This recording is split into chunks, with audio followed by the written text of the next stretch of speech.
Well, hello everybody. Pastor Joel here with you one more time for the past days with Pastor Joel. First of all, thank you for your patience again. I know I have not been getting out a lot of regular content, and there are reasons for that, but I have a really exciting thing to share with you today, and Lord willing, I'll be able to get more content out shortly. A lot of you know this already, but I've got a speaking engagement coming up in just a little over 2 weeks now at the Arkansas Eschatology Conference. But the other thing that's been keeping me from getting out some of the content a little bit, which is a very good thing, is finally this. This is my brand new book, Seismic Shift, A Pastor's End Times Trek. You can see here, this is like a proof copy, not for sale.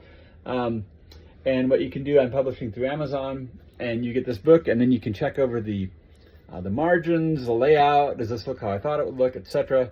And I got one copy, and I just wanted to shift the margins a little bit. I've got the next copy with everything should look the way I want it to. It's supposed to be to me today or tomorrow. If all is well, I'll then publish it. It takes 72 hours to publish the book. So I'm hoping by the 11th or 12th of August, something like that, this book should be published. And I just want to talk about it briefly. And so, first of all, hold that up again. If nothing else, and I even wrote this in the acknowledgments, if nothing else, what a cool cover. And then, of course, on the back, I've got a little bit about the book and then a little bit about moi at the bottom. And I just want to go ahead and credit some people. Bob Cruikshank did the cover design. A lot of you know Bob. You may know him by Robert E. Cruikshank Jr. name. And then Jeff McCormick, who is part of Berean Bible Church, actually did the art. So Robert kind of did some initial images and design, and then Jeff took it from there. And I think it just looks fantastic. And I just, of course, gave them the information on what I wanted it to look like. They took it from there. My good friend John Paul Miles did all of the formatting on it. I'm just not great at that end of things when it comes to computers, and it's laid out really nicely. I think it's 12 font, but it's very easy to read. It came out to about 270 pages or so. A couple of those are forward and acknowledgments and things, but it's actually, I think, just because of the way it's laid out, it's easy to read, even though it's got 270 pages or whatever it is.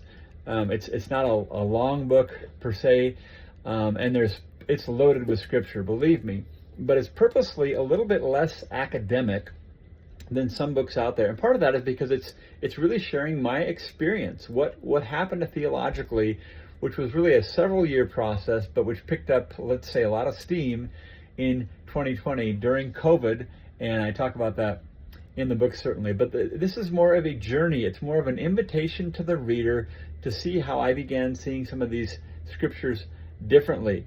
It doesn't use the word preterism. It doesn't talk about fulfilled eschatology. In fact, the only paradigm at all that I discuss in the book in terms of labeling it is dispensationalism.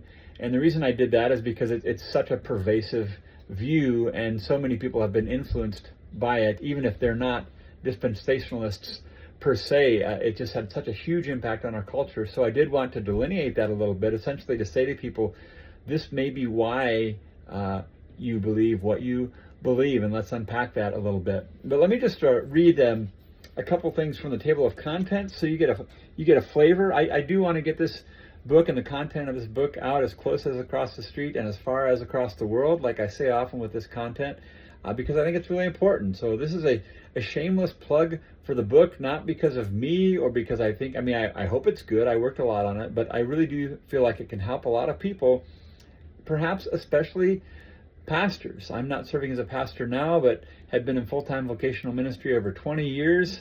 And pastored 2 churches during that time, as well as doing music. And I think perhaps especially for pastors and church leaders that have, it's kind of a unique career calling, and it may be especially beneficial to them just to see how I thought through these things. And so let me just read a few things from the table of contents so you get an idea of what you're in for if you choose to purchase my book, which I hope you do.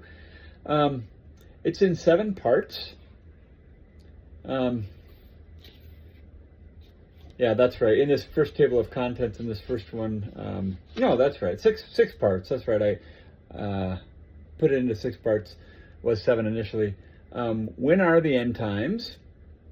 That's part 1. Part 2, what did the apostles teach about the end times? Part 3, what did Jesus teach about the end times? Part 4, common beliefs about the end times. Part 5, what does Revelation teach about the end times? And then part 6, does it matter what I believe about the end times? So very, very practical. And I try to do my best throughout the book to say, let's honestly look at what Jesus said, what the apostles said, and if we can figure out what they thought and taught about these things, then our understanding really needs to line up underneath that. But I think again, it's something that more people may read than would read the longer, bigger academic treatises, and I'm not opposed to those at all. In fact, I read a lot of that type of stuff, but I know that some people might not, and so I think this is going to be a really good on-ramp to this view that many of you, if not most of you on my channel, share, but without even mentioning the terminology.